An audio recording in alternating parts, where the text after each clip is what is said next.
And I'm going to start the video. Okay, I need a motion to come out of executive session. Judy and Tom, all in favor? Aye.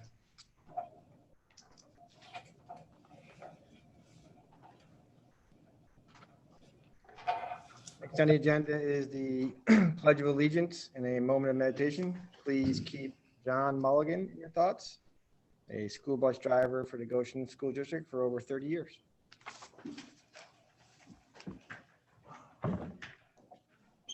Pledge allegiance to the flag of the United States of America and to the republic for which it stands, one nation, under God, indivisible, liberty, and justice for all.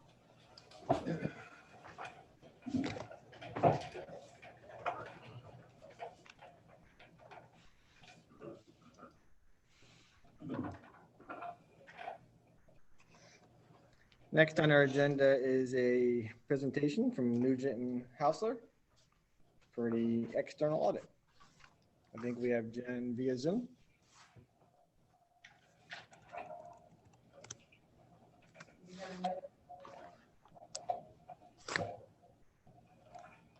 Me?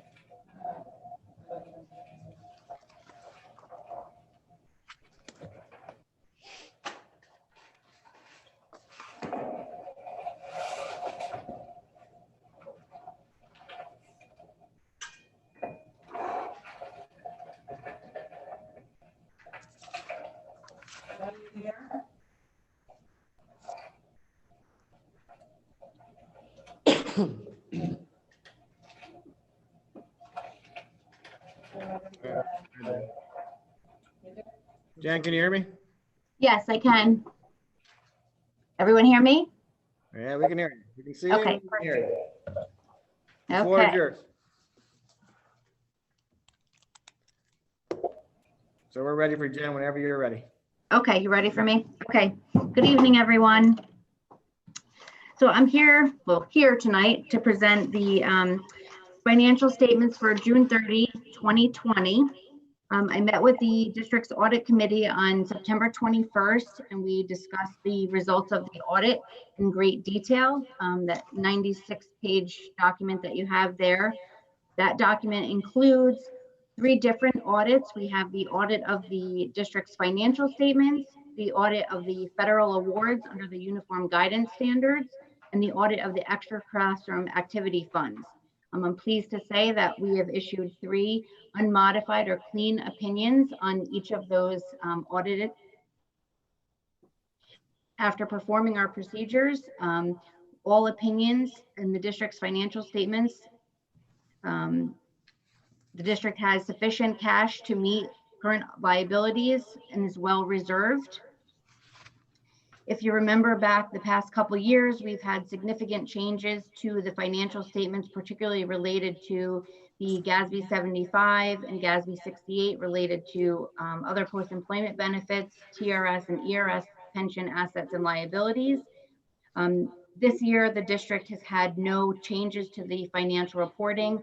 GASB came out with a statement this year, given COVID, to postpone any implementation of any changes to the financial statement. So potentially next year, if they don't get postponed, there might be small changes, but nothing significant. These OPEB liabilities, TRS and ERS were the biggest adjustments.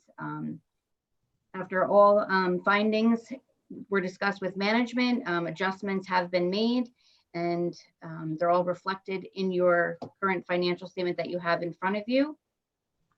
Pleased to say that we're happy to work with Goshen's business office.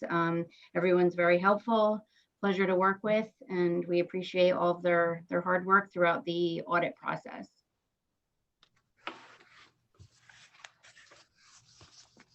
Can everyone hear me? Yeah, we can hear you. Okay. Louise? No, I want to thank Nugent Houseler, and Jen especially, and Justin, and the entire business office, because everybody, it's a stressful time over the summer. Especially Anne, you know, it's her final year, and she's really put a lot into it. Thank you. Yeah, the audit committee was pleased with the report done by Jen and her team, so we thank you. Oh, you're welcome. His office for their work as well. We look forward to another good year, and we appreciate your work. So thank you, Jen. Yes, thank you. Your leads and staff. Any questions from the board? Comments? I think we're good. Okay, sounds good. Thank you, everyone. Thank you. Thank you. Talk to you soon. Have a good evening. Thank you.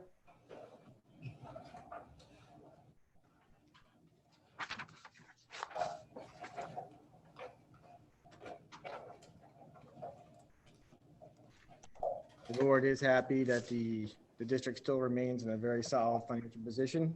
Our reserves are funded well at this point, and obviously we're dealing with an unprecedented year, and we, along with the administration, are keeping a close eye on cost, and we'll continue.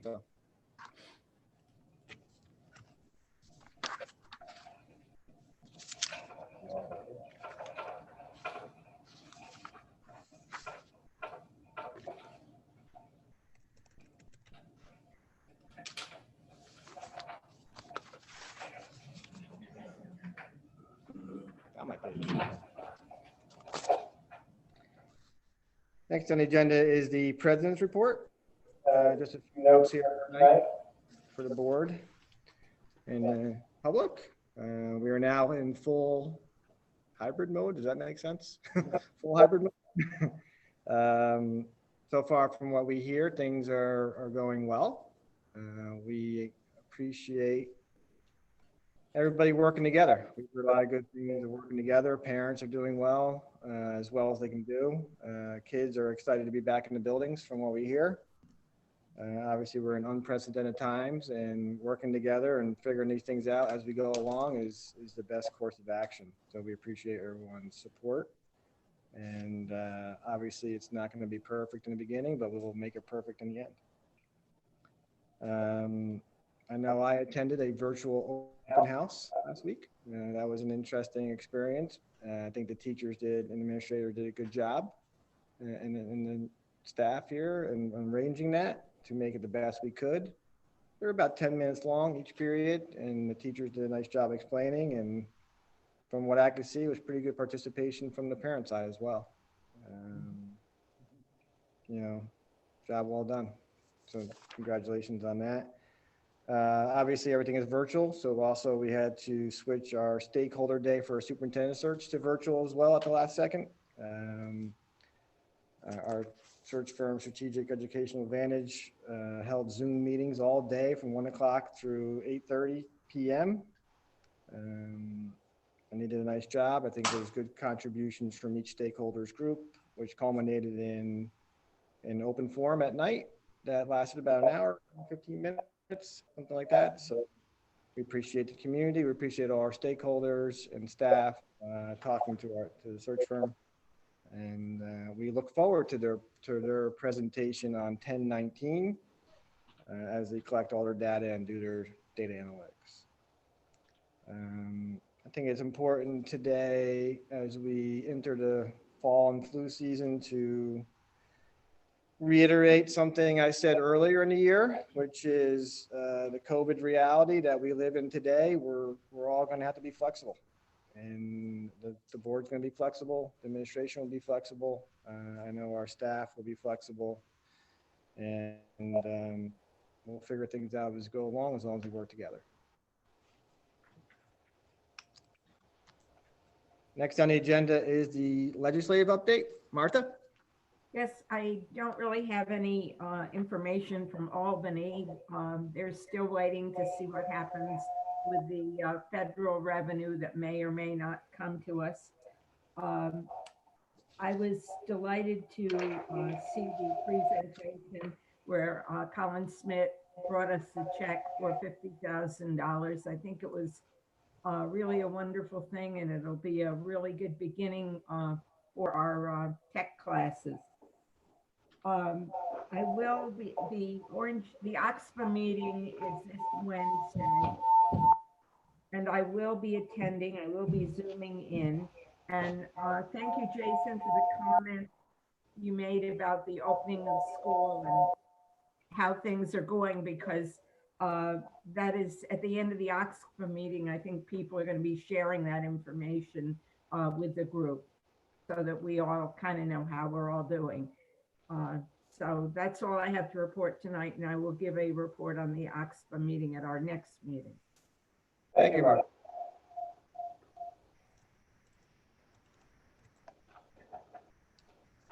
Next on the agenda is the superintendent. Connor. Thank you, President Pucci. I do would just like to comment about the opening of school.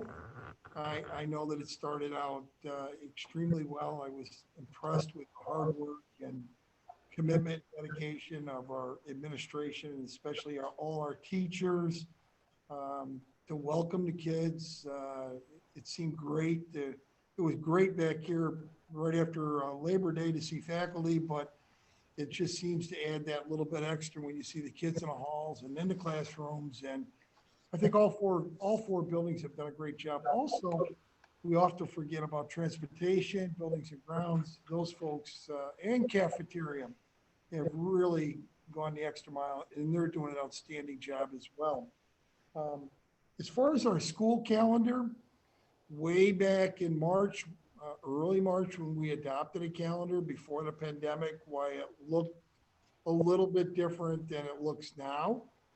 So as a result of that, we had to revise our 2021 school calendar. We're looking at, instead of having 1 or 2 superintendent conference days to start the year, we felt the need to go the first 4 days with conference days. All in all, it appears and looks like we should, without a question of doubt, because of our technology, easily hit the 180 for students and 184 for staff. There will be some discussion well down the road from now to talk about, because we have contractual commitments, can't exceed a certain number of days, but we'll keep an eye on that. But this is a good calendar. I believe it's pretty consistent with what other schools and BOCES are doing, because that matches up with our students going to CTEC as well. So once again, great opening. It's really interesting. I just hope it continues to stay as good as it is, and let's get that vaccine sooner than later. Thank you.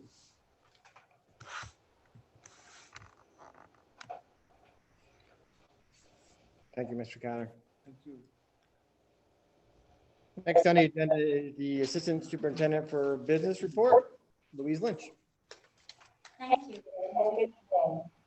You have a claims auditor report in front of you this evening, in addition to a draft budget development calendar for the next school year, for the 21-22 school year. In addition, you have the external and the internal audit. We discussed both of those at the last audit committee meeting. You have a motion before you for the approval of both the external and the corrective action plan, and the internal audit is a motion later on this evening as well. And one budget transfer, which I can agree with those relative to COVID, and it doesn't really change any of the funding. So I'm moving close so that we can put those up in the grant and and attempt to get as much reimbursement as possible. I'll take any questions you have on any of those topics. Any questions? Does Cooper come in and give us a report too usually?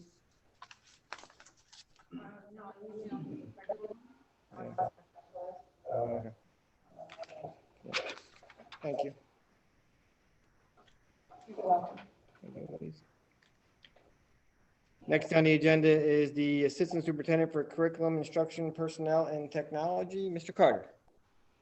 Thank you, Mr. Pucci. Good evening, everyone. Just a couple of updates for you on some of the things that we had discussed in the previous meeting or two. Certainly making progress as we move forward. So I wanted to update you on Otis for education. So if you recall, Otis is the professional development platform for our faculty and staff. We have gotten to the point where we executed the agreement, so we're now in the setup phase. We should get through that rather quickly. This will allow us to provide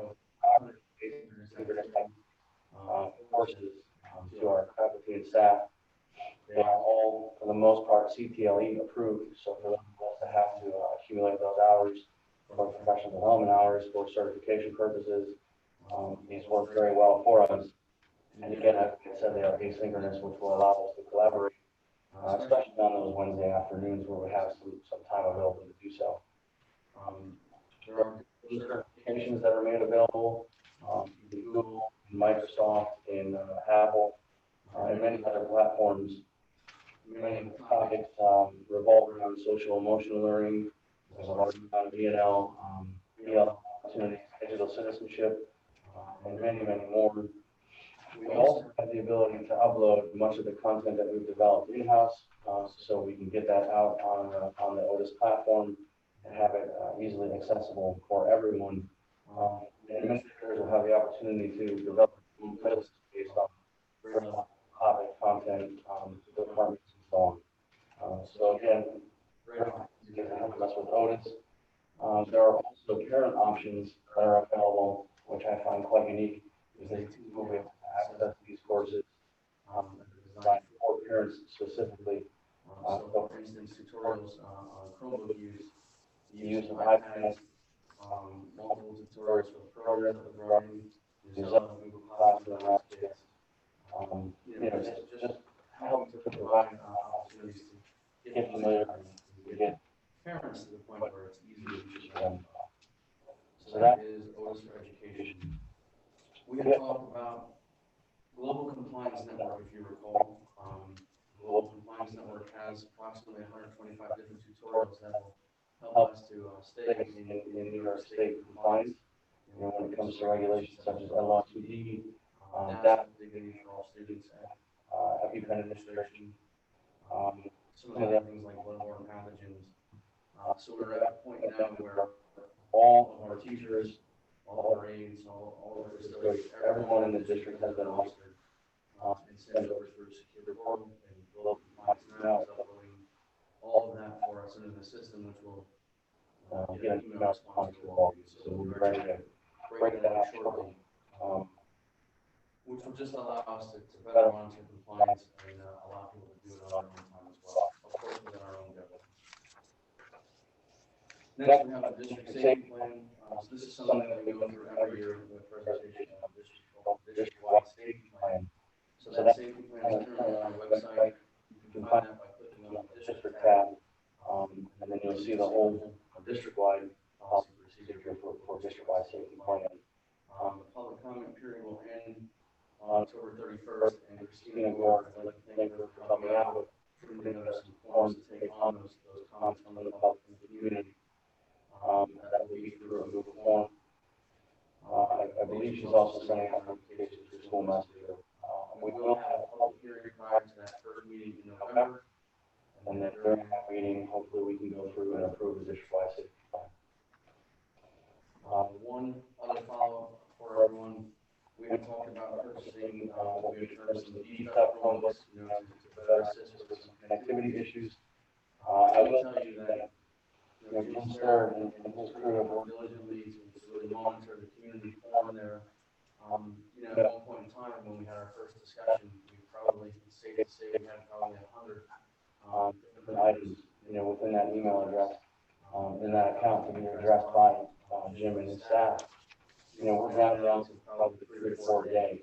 So we made some great gains, and I think a lot of it had to do with many of the network settings and so on. But we did go through and put in a purchase order for some of those Chromebooks. Thank you, Luis, for coming out with that, and thank you for your diligence with securing those. But we're going to purchase Acer 712s, which we've got 420 coming our way, 12-inch display, a pretty good Intel Core processor for the i3, more importantly, 8 gigabytes of RAM and 64 gigabytes of memory storage. So, our goal is to get those N22s on circulation and start to use these 712s in our circulation. So we'll continue to chip away at that little by little. These do have a bit of a heftier price tag the most recent 3,100 that we purchased. So we did, scale back a little, as you're probably aware. But I look forward to getting them in and distributing them and seeing how it works in our fleet. Touchscreen? They are now touchscreen. Okay. Can't touch this. Okay, thank you, Mr. Carter.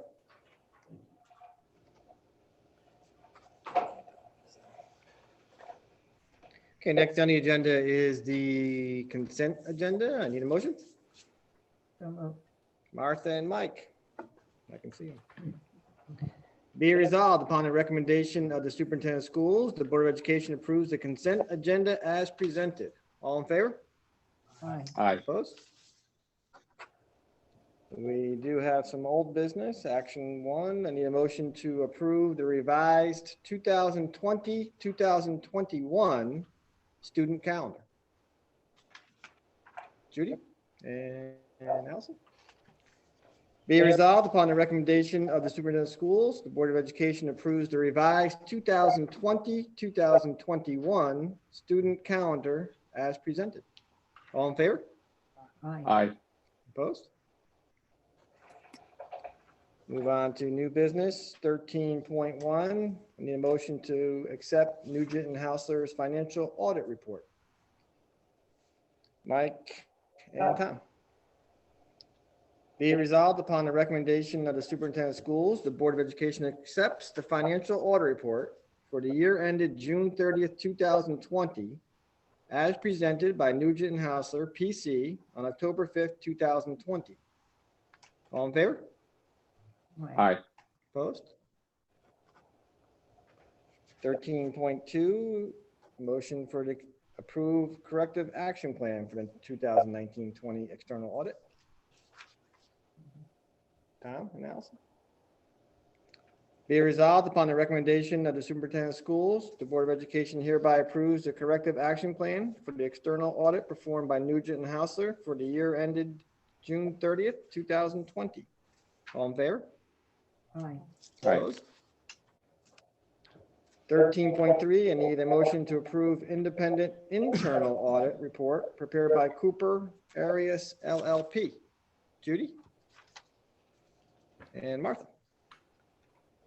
Be it resolved upon the recommendation of the superintendent of schools, the Board of Education accepts the internal audit report, agreed upon procedures, internal controls over employee paid and unpaid leave of absences dated August 12, 2020, prepared by Cooper Arias LLP.